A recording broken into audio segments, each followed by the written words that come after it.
Hello, I'm Daniel, Cineclub on various Pokémon forums, and this video is an analysis of the team I used for the Bristol Battle Tournament in April 2014, and its evolution into the team I used for the UK Nationals at Manchester. I ended up going 6-2 with this team at Manchester, tying 18th in my bracket and unfortunately missing out on making the top 32. This team isn't one I just pulled together for one event. Instead, it's changed throughout the 2014 season to get to where it was for Nationals. I won't analyse every iteration of that in depth, just the final team I took to Manchester, but I think it is important to be aware of the changes to understand how things got to where they ended up.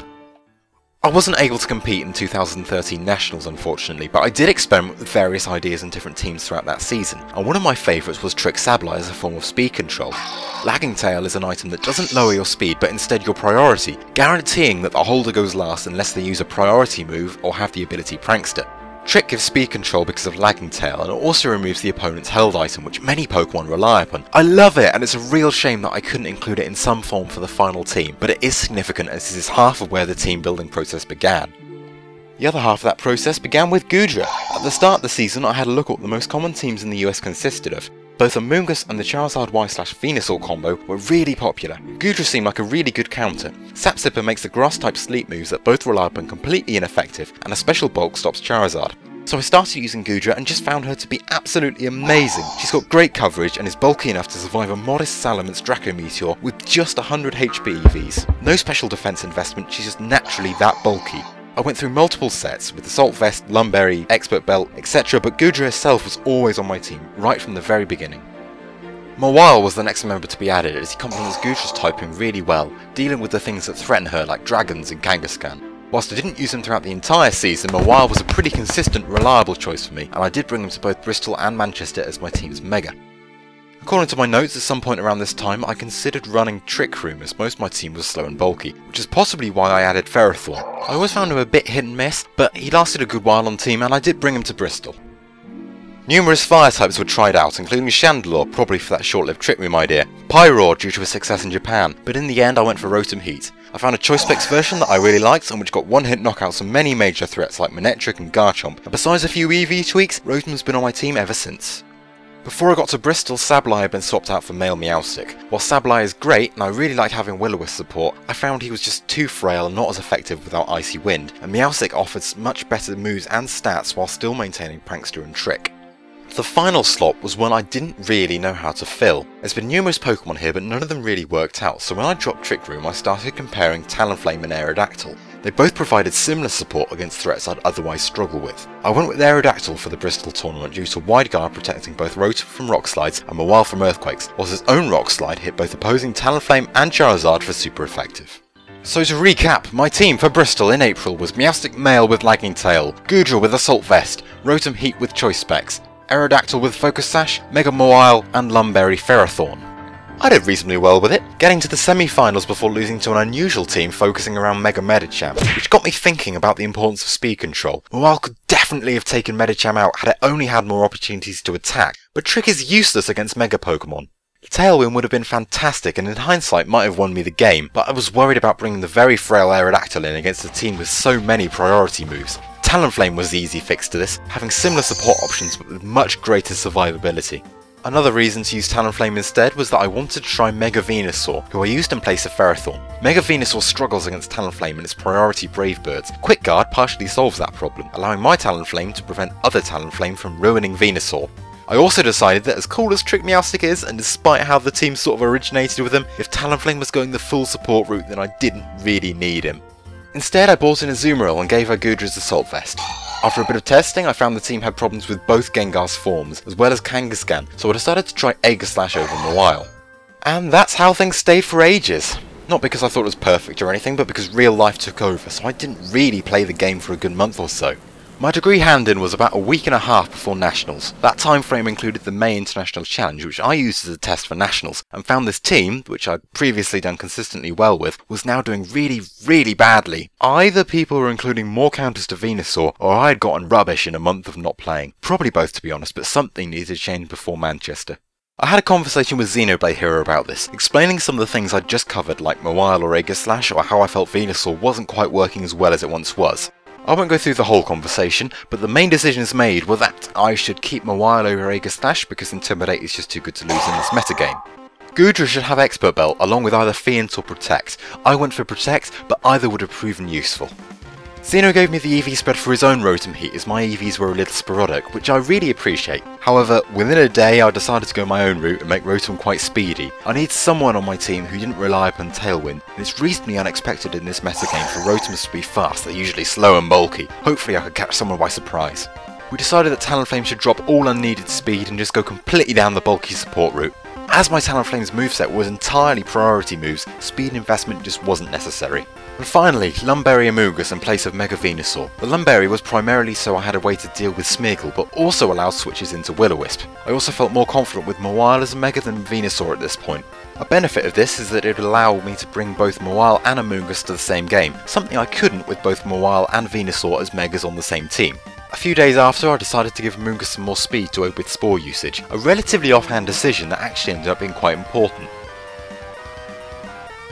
So the final team I actually brought to Manchester was Mega Mawile, Assault vs Azumarill, Choice Specs Rotom-Heat, Charti Berry Talonflame, Lumberry Amoonguss, and Expert Belt Goodra. Looking at them in a bit more detail, first up we have Mawile. My Mawile is basically a variant of Ray's Mawile, with an extra stat point in speed in order to beat other versions of it.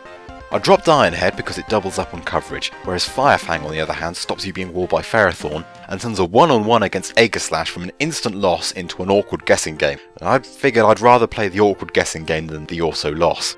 For Azumarill, I noticed reading other people's team analysis, they'd often state that they never found the chance to use Belly Drum in a tournament, or found that Azumarill was strong enough in most situations anyway without using it. So I thought, well, if that's the case, why bother with Belly Drum at all?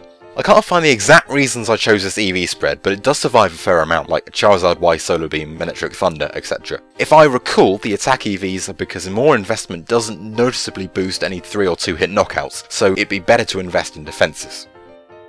Giving Rotom-Heat choice specs allows easy knockouts on common threats like Mega Manectric, Garchomp and Charizard Y. The speed EVs are fairly uncommon in 2014 for the Little Oven. Rotom tends to be quite bulky instead, but it can be surprisingly quick when required. This set ties with max speed Mega Tyranitar and beats neutral natured Bates 80s like Venusaur, Goodra and Gardevoir, all of which is not even considering Tailwind.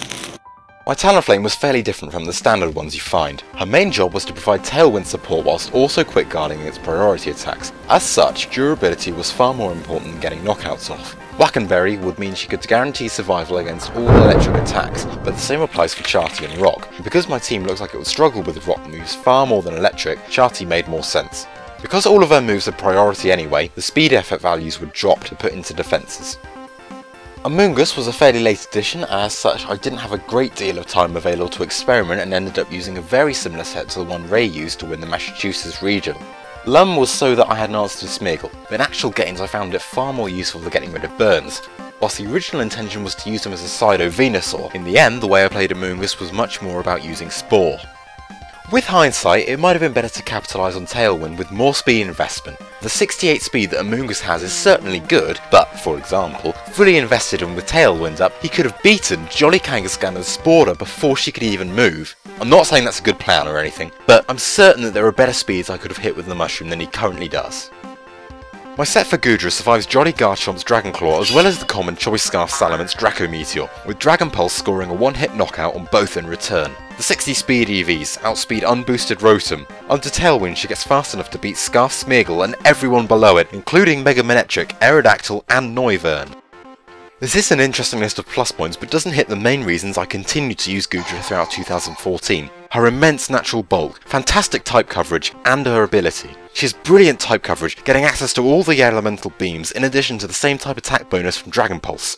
Her ability, Sap Sipper, gives Goodra complete immunity to grass type attacks. You'd be surprised by how many people either don't realise or completely forget about the ability in the heat of the moment, and more importantly, it means you're immune to powder based sleep moves. Looking at the 2014 metagame, speed control isn't really as big a thing as it has been in the past, and I guess my general intention was to capitalise on that. My team consists of bulky, fairly powerful but quite slow Pokemon that can function as a group as is, who I can then provide with a speed boost when required. You can get some surprising numbers of some very slow Pokemon using Tailwind. The slowest member of my team is Amoonguss, who even with the fairly small speed investment, effectively reaches 136 speed with the wind up, beating max speed Politoed and Mega Tyranitar. This is without losing the ability to work within Trick Room if required. Tailwind is a way of controlling speed as an active choice, boosting when advantageous but ignorable when not. The downside of relying on Tailwind is that I sort of felt locked into choosing Talonflame every time. I bought her as a lead to every match in Nationals, and she was paired with Mawile for most of those to get Intimidate first turn. It varies depending on the team I'm facing, but my most common team was Talonflame and Mawile leading, with whoever works best against what I'm facing in back, although to be honest you can't go far wrong with the coverage Gudra and Rotom provide. Having played with this version of a team through a national championship as well as 2 international challenges, there are definitely things I'd tweak, even if I'm fairly happy with the core of it. Speed control, and in this case Tailwind, is fantastic and won me games, but I don't think this team is fully geared up to take advantage of it. For example, Amoonguss and his Spore ended up being a really useful crutch for me in many games, but with just a little more investment and obviously with Tailwind, he could beat max speed Smeargle, and a little more than that could beat neutral natured Kangaskhan.